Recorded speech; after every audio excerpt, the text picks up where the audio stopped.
Among the big stories here at Monterey Car Week is a brand that is in the middle of a transition. That's really interesting to get a take on what is going on with Jaguar. And to tell us about that is Head of North America, Brandon Baldassari.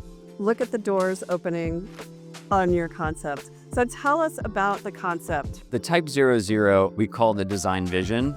I know a lot of brands call these cars concept cars. We're calling it our design vision because we want people to know that this car is not just a concept car. The real production car won't be with some watered down, diluted version. This car really previews what we'll see in all future Jaguars. The elongated bonnet, the very low roof line, a very strong front end graphic, the wheels that absolutely fill the wheel wells, those are 23s. All of that you'll see translate through into the production version.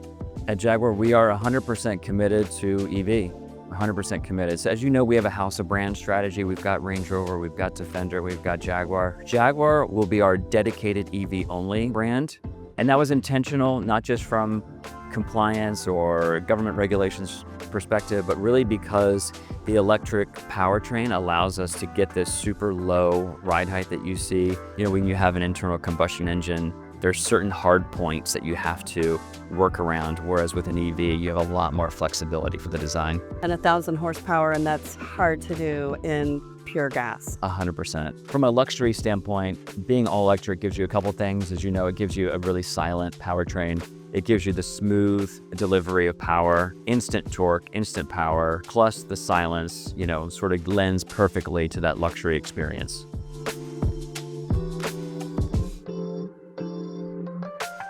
When the pandemic hit, that certainly changed the dynamic for every car company in terms of how we prioritized and our sales volume and our production volume. We had a natural contraction.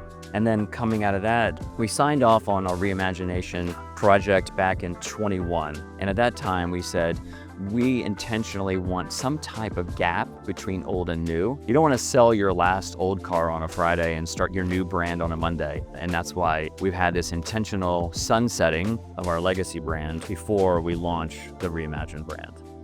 2025 is all about Type 00. We've been taking this car all around the world. We're taking it to places that are traditional car places like Monterey Car Week, and we're taking it to a lot of non-traditional places. Like we brought this car to the NBA All-Star game, for example, because we're trying to show that Jaguar is a champion of creativity. 2026, that's when we reveal the four-door Grand Touring, the four-door GT, the actual production car, and that's when we'll start taking orders as well. Whenever we change things, it's always a little bit of a shock to the system, and people react like, but how could you? How could you? You know, this is the brand I love, and I love the way that it's been for so many years. We are a brand with a lot of heritage, but we don't want to be a heritage brand that just constantly stands on their old designs and doesn't feel like they can come out with something fresh. And so we really wanted to give the design team very few limitations in terms of what they could come up with, and here we are.